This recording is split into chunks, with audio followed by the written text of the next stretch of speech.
The reason I wanted to make this video is because I'm a member of a number of forums on Facebook, e-bike forums, and it doesn't matter what brand of e-bike that you ride. This is common to everybody. You get people that chime in, and there was two people that chimed in the last month, and I believe they were both older gentlemen in their 70s. And one thought he had to bow out, said thought he had to leave the group because he just couldn't bring himself to get in on an e-bike because he was intimidated. He didn't think he was going to be able to do it. Didn't think he'd have the motor skills. Thought maybe there was too much power involved for him.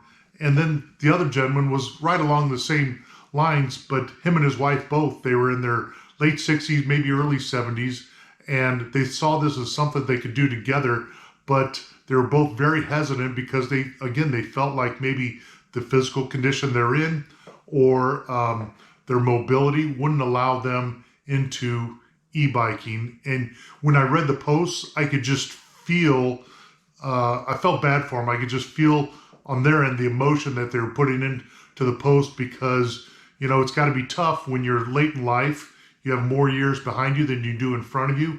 And you're wondering, listen, is it time that I've got to check out of everything? I've got to bow out. I can't be a participant in this new technology or e-biking just because of my age. So I want to go over a few things of why I think it hasn't passed you by.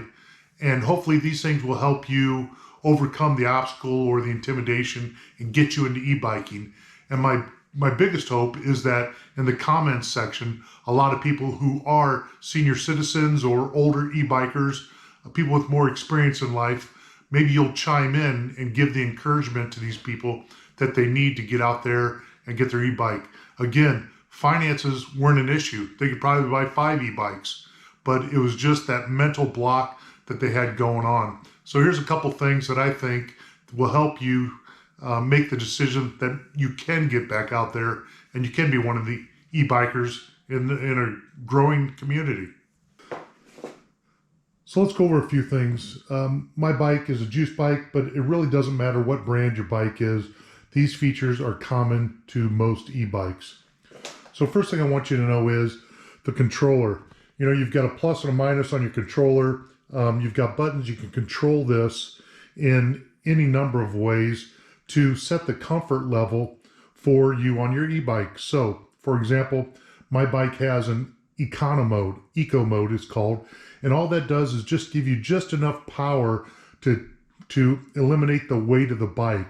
It cancels out the weight of the bike, so if you were to pedal it, it's like riding pretty much a normal bike. And then you can go all the way up to, mine's got a race mode in it, but you can go 1, 2, 3, 4, 5 on my wife's rad bike. And what it does is it gives you different levels of assist. So you can control how much power the bike has. So therefore you can control it so that you don't get overpowered. All you have to remember is start slow, okay? You don't have to go up in the numbers. You can start with just the dead weight of the bike itself. So that's not a problem. You have complete control over that, so use that control. Now I want to talk about the brakes. So the brakes have a cutout switch in them. So if you do have the motor on and it's propelling you and you get in a situation where you get nervous or you think you're being overpowered, all you have to do is squeeze one of the brakes, and it's got 2 brakes, front and rear, just like most bikes. Just squeeze the brake and it'll shut off the motor for you, so you don't have to worry about it.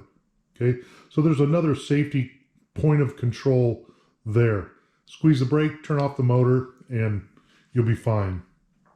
You can see my bike here. It's a full frame bike. I'm going to put up a picture of what's called a step through. So the full frame bikes, they're harder to mount.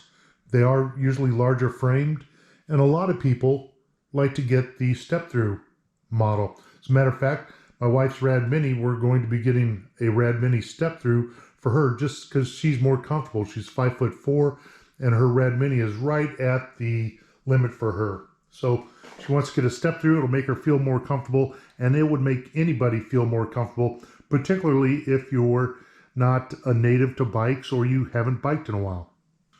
A couple things you want to be mindful of. If you stop, turn the bike off. Okay. My wife and I were out riding our bikes one evening. We were going down the street. A friend of ours was walking their dog. We stopped to talk to him. And we're standing over the middle of the bikes just like this. And of course, when you do that, you tend to put your arms right here. Well, my wife, my throttle is over here. Her throttle is over here.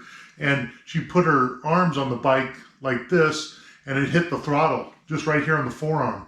And the bike kind of took off, and she went down with it and sprained her ankle. So that was a big learning lesson for us. And I've even done it myself. It's just that at 250 pounds, it can't pull me down quite as quick as it can her. So I just resist the bike or squeeze the brakes or whatever. But if you're leaning on the bike, don't do that when the bike is on, because you can accidentally hit the throttle right there, just like I accidentally hit the horn, and you don't want the bike to jerk away from you.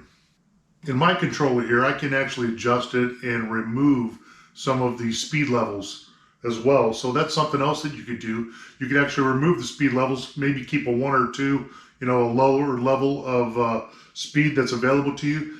These bikes come in all sizes as well, and you can get a smaller bike so that, for example, mine's an extra large frame because I'm 6'3", right? So I need that.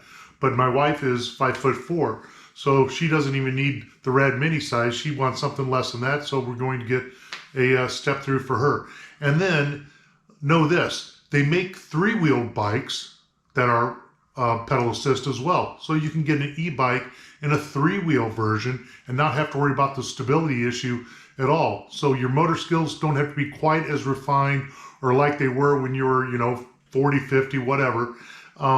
And your balance, you don't have to worry about the balance. So it's stable. You can cut off the motor with the brakes. You can limit the use of the motor just by in the settings. There's all types of things you can do to make sure that you start out very slowly. And that's what I can think of. Again, when I read those posts, I could just feel the emotion, and these people thought that life was going to pass them by.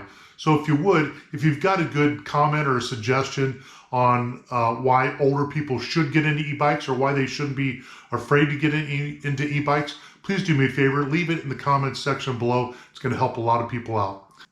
If you found this video interesting or informative, please do me a favor, hit the like button or subscribe, and I'll see you in the next video.